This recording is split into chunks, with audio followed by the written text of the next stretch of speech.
Today on the Sales Life. So many salespeople say, man, I had a great month going. I don't know what happened. It's momentum slip. You stopped challenging. You felt so good about yourself and you gave so many excuses and rationalizations as to why your customer isn't ready to do anything, why you don't have to work hard today, why you're making these boneheaded mistakes, why you're assuming instead of verifying, why you're just welling everything.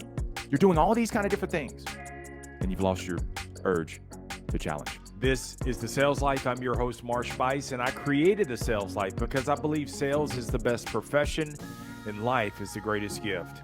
And both require better skills of selling. To embrace uncertainty, handle the adversity, and never settle again. My mission is simple: create the best possible you, both in sales and in life, by eliminating all of the self-limiting beliefs. Because what is not all there is. Start your coaching today by heading over to marshbice.com. You know, one thing about momentum is it's very, very sneaky because you never know when it's going to kick back in. And once you realize that you've lost the momentum, bro, it's too late.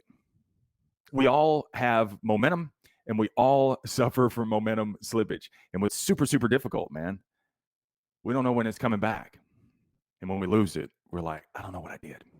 So I want to offer 5 ways of spotting your momentum slippage. And this is going to be a starter list because I want you to listen to these and then I want you to add to them.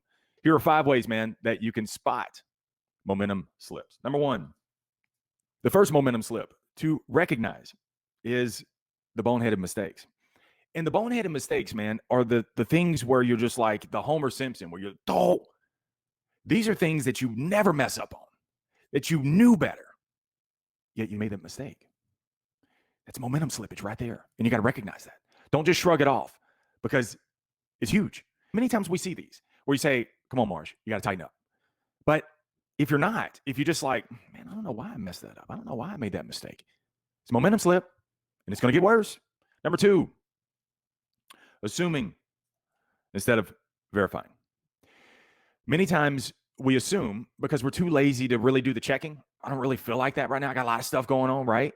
So you kind of assume and you roll with I'm pretty sure this is what the problem is, only to realize that it wasn't. And you could have caught that mistake right then and there.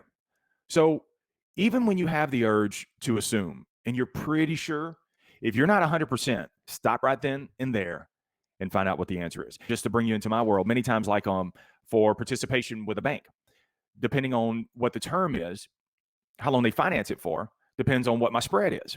And different banks have a different spread. One bank may allow 1.5% participation. One bank may allow 1.75% participation. And many times on the bank, what I'll do is when that momentum slippage starts to creep in, then I'll say, I think I'm good here. When all I had to do is I just got to reach back, grab the binder, look it up, and then make the adjustment from there.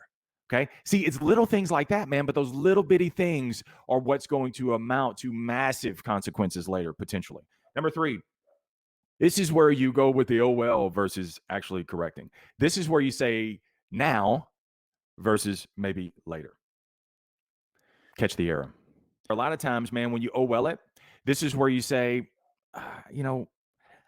maybe accounting won't notice. And if they do, then I'll correct it if they notice. And you should double back around. I know it's going to be twice the work. I know you've got a lot of different things going on, but stop it right then and there. Correct it.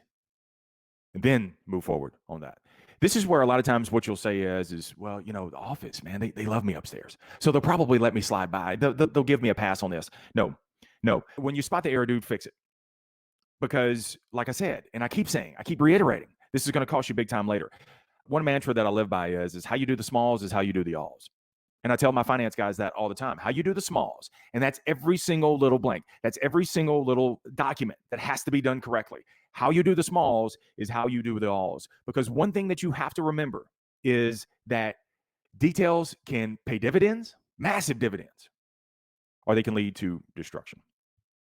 Number 4 is how you spot the momentum slip. Waiting for the wall versus finding your wall. Many people wait for the wall to come down. And then they decide. You're training for the day. You're not waiting for the moment.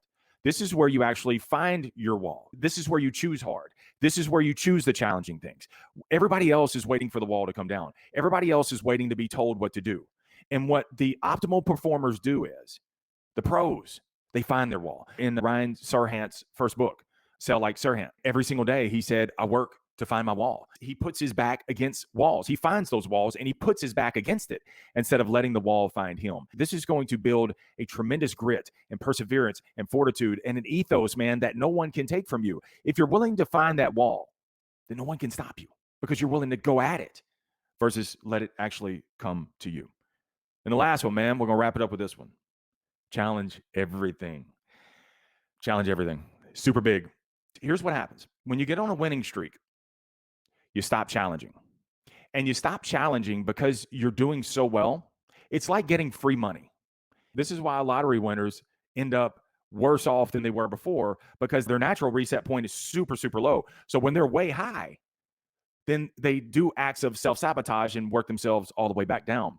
This is kind of that same mechanism for you with the challenge. When you're winning, you have to work as if you're broke because when you're winning, you tend not to challenge your customers. You go from challenge to rationalizing.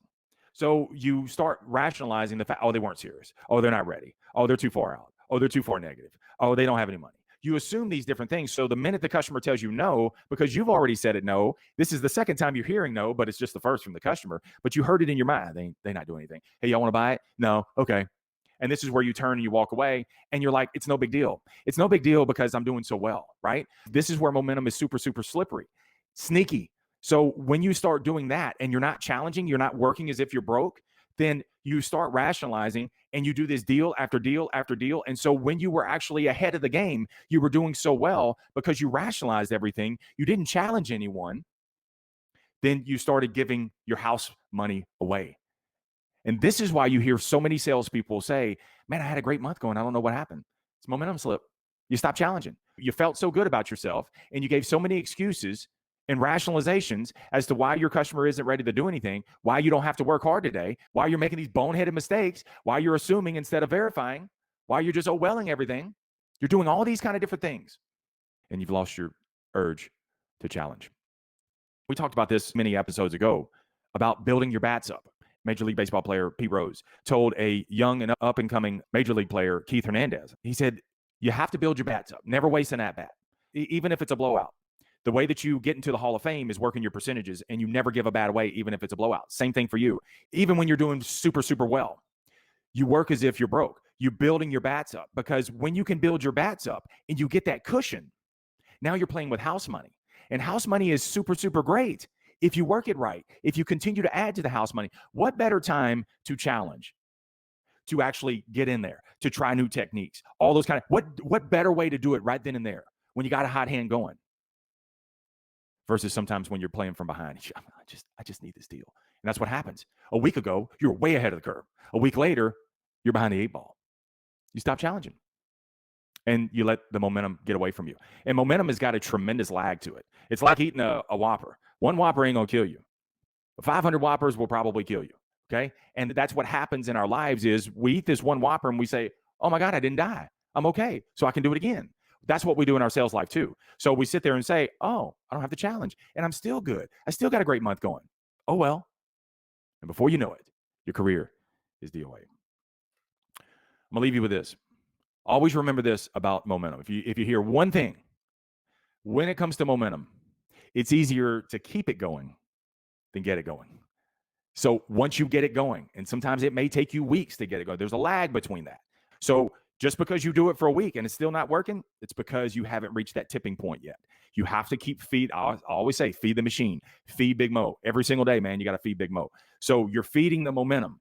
And then once it gets going and it's steamrolling, and dude, you're holding a parade for yourself, keep it going and don't ever let the momentum slip from there. Remember, the greatest sale that you will ever make is to sell you on you because you're more than enough. Stay amazing. Stay in the sales life.